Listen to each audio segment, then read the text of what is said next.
Welcome back, everybody. Listen to WHIP Radio in Philadelphia. Time in the WHIP studios is 11:16. Big week for Philadelphia sports as the Temple Owls are playing for the American Athletic Conference Championship game. They'll be going down to Houston on Friday and then taking on the Cougars on Saturday. So we're getting you all ready for that this entire week. And the Eagles also will travel to Foxborough to play Tom Brady and the defending Super Bowl champion New England Patriots. So now joining us on the hotline is a man that played with the Patriots, won 3 Super Bowls with them, and now works down in Houston for CBS Radio, a part of their afternoon drive time show. And that is our good friend that I get to see each and every year at the Super Bowl in Ted Johnson, who joins us right now. Ted, it's Zach and Mike here on Temple's campus. Thanks for a few minutes, and how are you, my friend? Come on, buddy. You know, anytime I'm happy to jump on with you, Zach. Mike, it's good talking with you guys. Well, it's great to have you on, and we appreciate you giving us a few minutes today. So we're going to Houston this week. We're getting on a flight Friday, and we'll be in there late Friday night. I'm actually going to that Rockets-Laker game after the Temple-Houston game on Saturday. You got to give us some good places to eat. Where are the best places to get some grub down in Houston? Oh, that's a good call right there. That's a really good call. Well, my family owns a barbecue restaurant, had for 30 years, but it's out in Tomball, Texas, which is about a 45-minute drive. So I would say go there, but it's a little bit out of your way. But Houston's got a ton of great places. I'm going to send you to Papacitos. It's a staple here. If you like Mexican food, good Tex-Mex, go to Papacitos, man. You can't go wrong there, pal. All right, so hopefully we're celebrating a nice Temple win, and your Houston Cougars are going down with the loss, and everyone in Houston is all mad, and we're celebrating with the cherry and white on Saturday night and even Friday at your fine eating establishments that you recommend for us. Let me ask you, though, something real quickly as you get to watch this Houston team play. Ward is one of the best mobile quarterbacks, if not the best mobile quarterbacks in the country. Kenneth Farrow is banged up, but they put in a cornerback by the name of Brandon Wilson last week up against Navy, and he went for over 100 yards and scored 2 touchdowns to put them in that conference championship game. You get to see this team play. We know their offense is good. What makes them so good? Yeah, it's pretty impressive to see what Coach Tom Herman's done in his first year here. To get this team to this point, I mean, there's a lot of excitement around this program, and Tom Herman's a big reason why.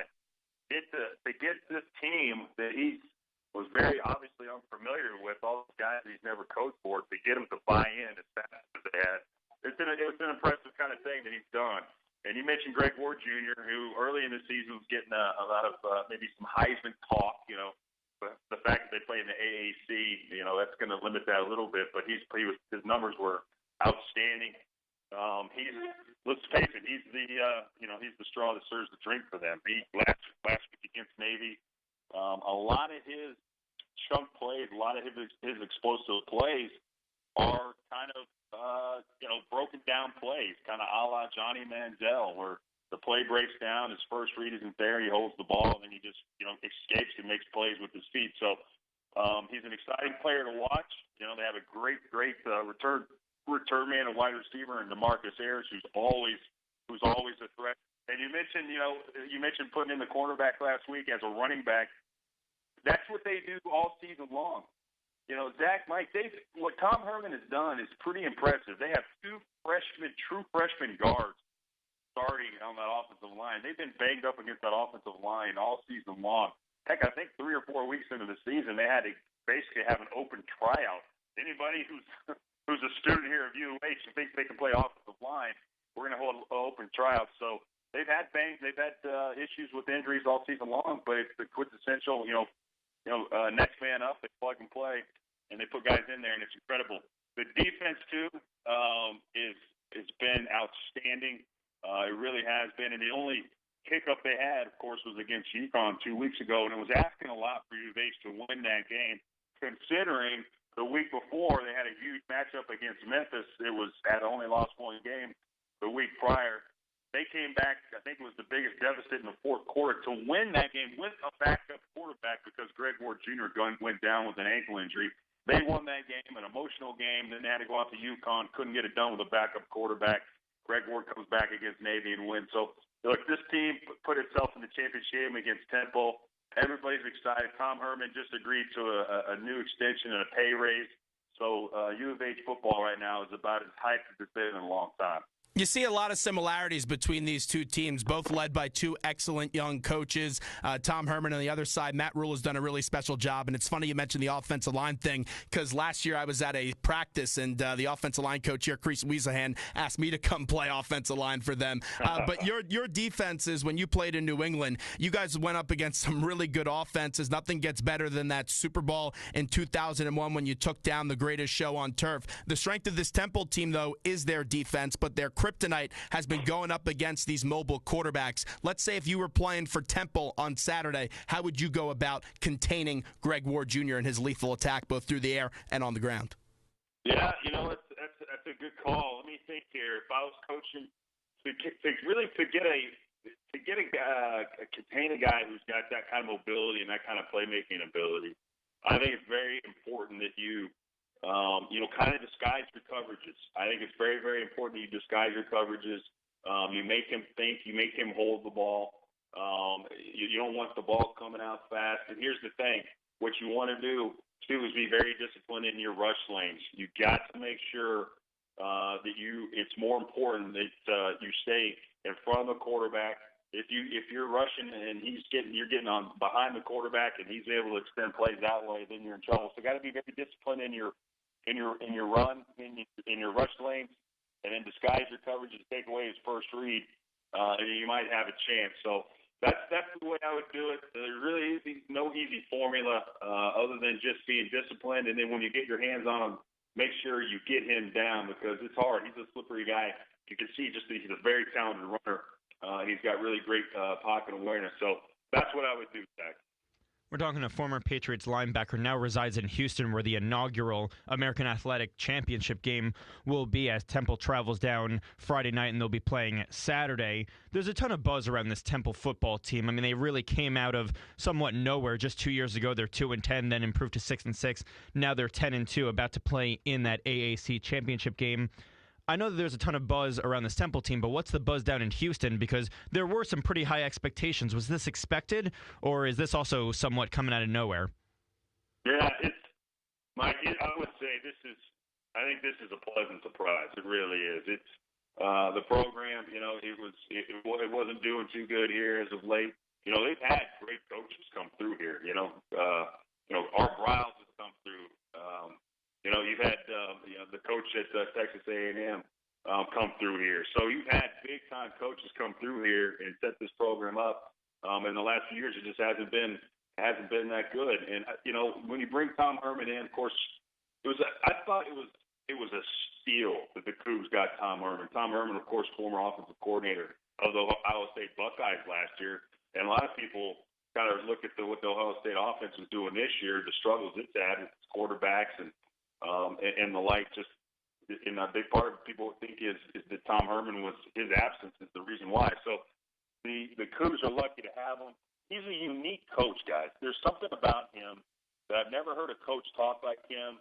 He really, really feels and has this emotional investment in his players. I mean, he talks about loving each other like brothers. Like he doesn't say it's not like a love your bro. Kind of love. It's a give him a hug, give him a kiss on the cheek kind of love, and say, "I got your back, man."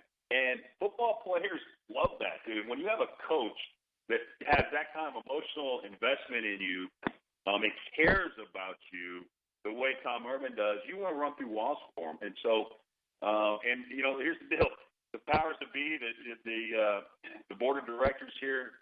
After the Memphis game a few weeks ago, after that comeback win at TDECU Stadium, which was electric, I was there that night, they decided to get him up in pay. He's by far now the highest paid coach in the AAC, and everybody's scared that he was going to maybe take off and go somewhere to a better job. So many jobs, and there's some good job openings right now in college football that maybe he would jump for that. But he's not that kind of guy. I think he wants to see this thing through for another year, maybe two, get it on the right track before he leapfrogs to another program. So I've been here since 2011, and this is the most hype and most excitement I've seen around a program since that. And don't forget, if you were to beat Temple this week and you played a New Year's Day bowl game, they start this season against Oklahoma, and so that's That's the Advocare kickoff game is U of H versus Oklahoma, and so it's just really would be building on a great season this year to start the season next year. So very, very excited around here about the Houston Cougar football team.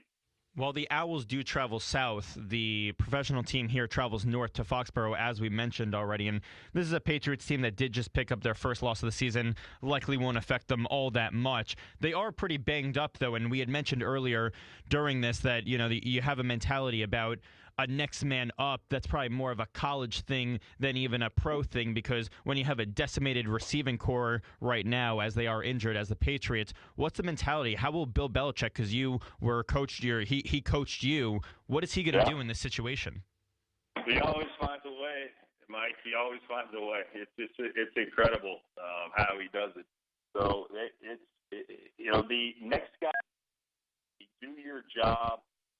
Cliches that you hear, I always feel like Bill Belichick, he was the one that was the genesis for those, because that's just I've heard that message since 2000 when he was brought into the New England and started coaching there. He's always talking about that. He comes up with ways to work around the deficiencies he might have. So he feels like he doesn't have what it takes as far as receivers to get it done. Then all of a sudden you might see him run the football 30, 35 times. That's just the way he is. He'll find ways around it. No Gronkowski for the next, 2, 3, 4 weeks.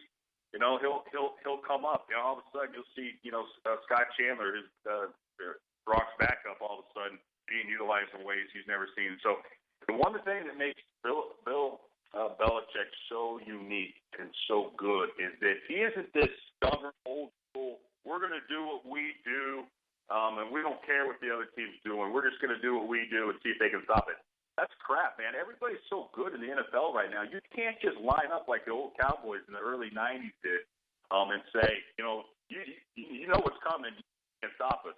You have to change the week, and that's what they'll do. Find a way, schematically, they'll find the other team's weakness somehow, and they'll exploit it. They always seem to do it.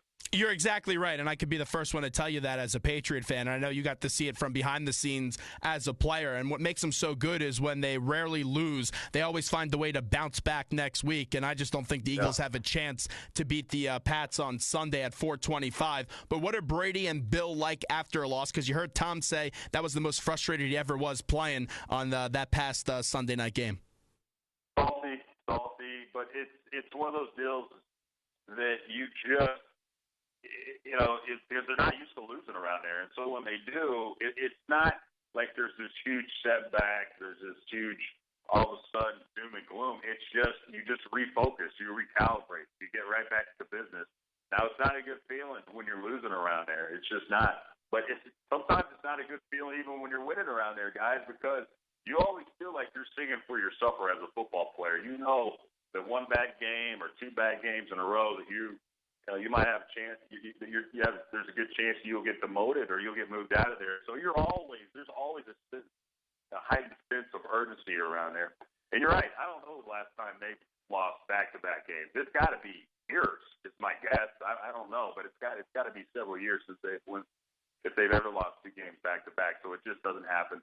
They bounce back as good as any team does. And you guys know better than me. There's issues in Philly. That defense right now is struggling mightily, and to go up and play, Tom Brady, it's not easy. One thing I will say is that there at least is a blueprint, perhaps, on how to play the New England Patriots offense, and that's Buffalo. What Buffalo was able to do to him 2 weeks ago, Tom hasn't gotten hit that much.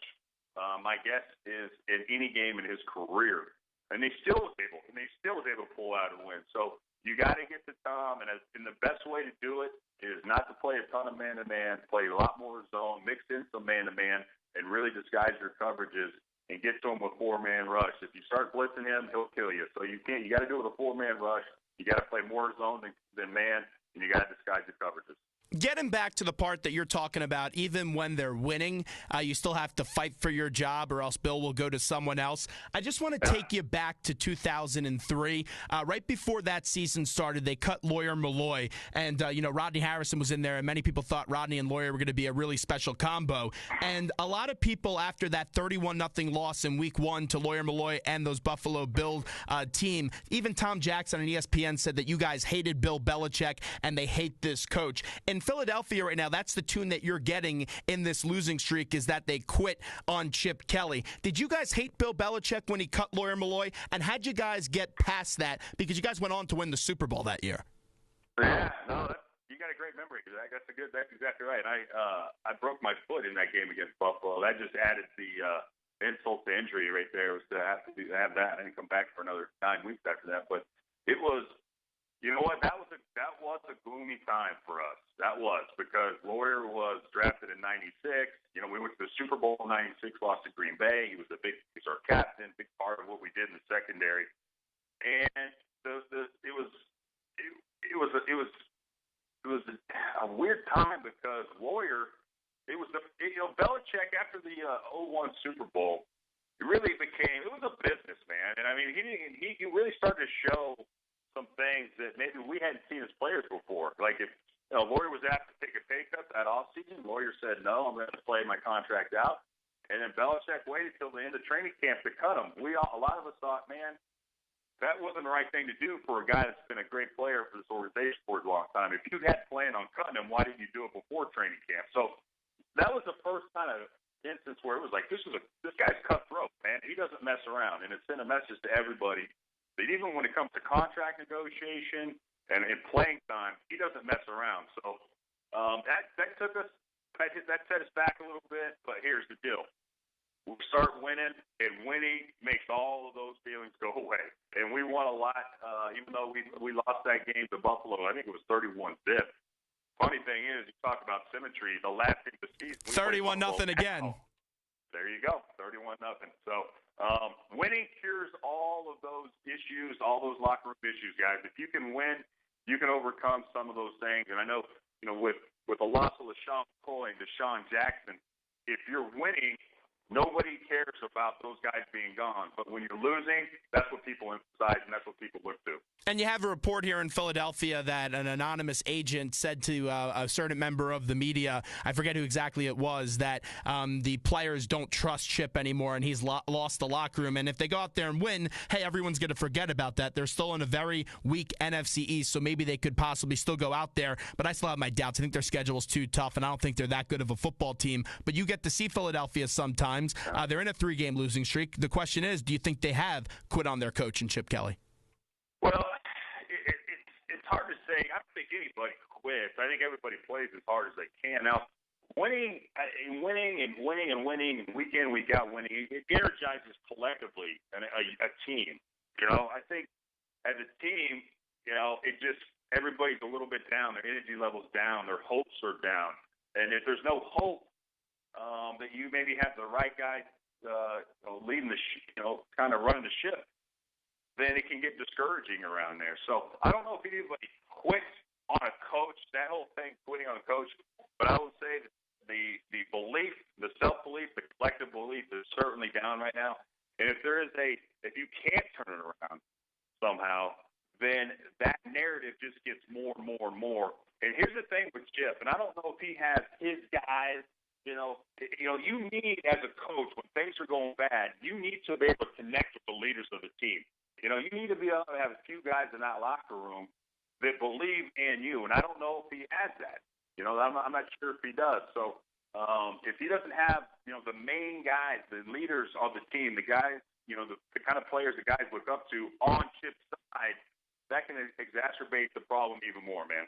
Final one before we let the 3-time Super Bowl champion Ted Johnson run, who now does a great job down in Houston on CBS Radio, part of their afternoon drive time show. Every time we get a former Patriot on, we like to ask this question because it's still one that many Eagles fans do wonder about. You played in that Super Bowl in 2004. Did Donovan McNabb puke in the Super Bowl? Yes. It was puking. And it was crazy. I was like, we're going to win this game. I mean, I saw Donovan throwing up, and it was the craziest thing because I don't remember the exact. I feel like you were still one score away. I feel like maybe you guys were down 8 points. I think you had to score a touchdown and get a 2-point conversion, but I could be wrong. But it was that final 2-minute drive, and I saw Donovan throwing up, and I didn't see a sense of urgency in the 2-minute drive. I felt like you guys were, kind of huddling up at times, if my memory serves me correct. And I was thrown there because I thought, man, when I saw Donovan thrown up, I felt like, well, we got this one, because the moment my visual was the moment was too big for Donovan at that point. Whether it was, whether it wasn't, that only Donovan knows that. But that was my perspective from the sideline. Excellent job out of you, Ted. We always love to talk to you, and I'm sure we'll see you down. Actually, where's the Super Bowl? It's in San Francisco, so can't wait to see you in San Fran this year. And we'll definitely check out your places to eat in Houston this weekend. You guys, it's called the Rip Tickler. Tell him Ted Jr. sent you, and my dad will set you up, man.